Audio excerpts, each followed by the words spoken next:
Should an EDM producer look into analog synthesizers for inspiration? Let's find out.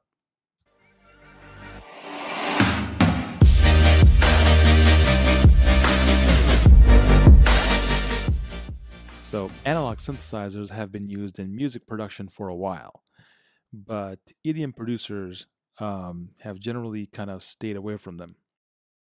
Well, I'm not going to lie here, there's a intimidation factor here. These things look kind of crazy, and what you get from a virtual synthesizer versus a small module that you buy in terms of functionality could be, you know, way apart.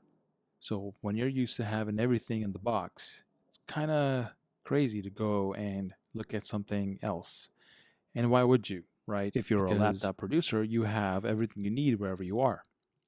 So, is it worth it for an EDM producer to look into modular synthesis, into analog synthesis? And the short answer is yes. It's not a yes because you have different feature sets between a hardware and a software synthesizer. It's a yes because these instruments can be used in a different manner. So a virtual synth is great when you're creating, lush sounds, and it's all in your laptop or your desktop. But in hardware synth, when you're using a hardware synth, like let's say the Moto 32, you're limited to whatever the heck is on the Moto 32, right? And anytime you want to make a change, if you're trying to play around with the cutoff frequency or an LFO rate, you're going to have to twist some knobs, and you're going to have to play around with the waveforms. You're going to have to sort of find sweet spots between the interactions of different waveforms, and the way things kind of work from a physics perspective, right? That interaction, that playability, um, is is kind of unique. Um, sure, you could take a soft synth and map uh, a MIDI controller and get some of that feel. Totally understandable. And I've done that with the Push 2, right? However, it's still not the same because it's not a dedicated controller. And these knobs and menus that you're gonna scroll through, they kind of sometimes kill your um, I don't know what that word is, but if you're in the zone, it kind of just kills that a little bit if you're trying to navigate menus.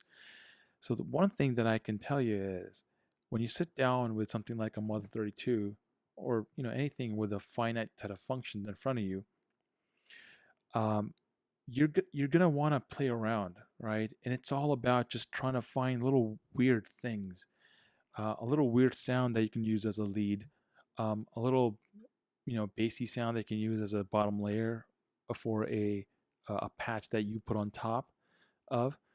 It's just interesting to be able to take something that's in your hand and just start fiddling around with the different functions and plugging different things in, patching different stuff. It's more like a toy than you trying to create music, I guess. But yeah, I think it's definitely a tool in your arsenal that should be there. And it can be intimidating to get into this whole space because it's super expensive, right? It depends on of course, what you want to get, but you won't know what the hell you want to get if you ever get started. You're going to have to sort of start somewhere very slow. But I recommend something like Yamaha 32 because it's pre-configured so that you can sort of start playing sounds right away. But then you can also do some patching if you wanted to make some interesting sounds come out, right? So, and you can also do other things like plug this into an effects module and just kind of have strange things happening there sonically.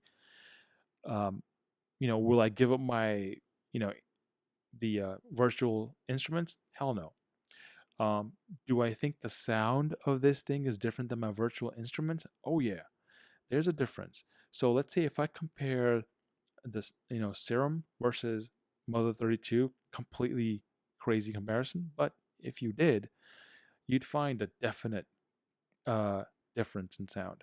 However, I found that when I listen to the Mother 32 and I listen to something like a Diva, right, Yuhi Diva, or even the iPad app Moog Model 15, boy, they're pretty closely matched. Like I can sort of get the same type of sound a bit, um, more fuller, deeper sound. I can get those, those type of, kind of sonic qualities in all three of those things. So just saying that there are alternatives like the Yuhi Diva on the PC or the Mac, your personal computer, that you can use instead of a hardware synth. So if you want to give something like this a try, I recommend that you go buy a used version first, just so that you can see how this thing works without, breaking the bank.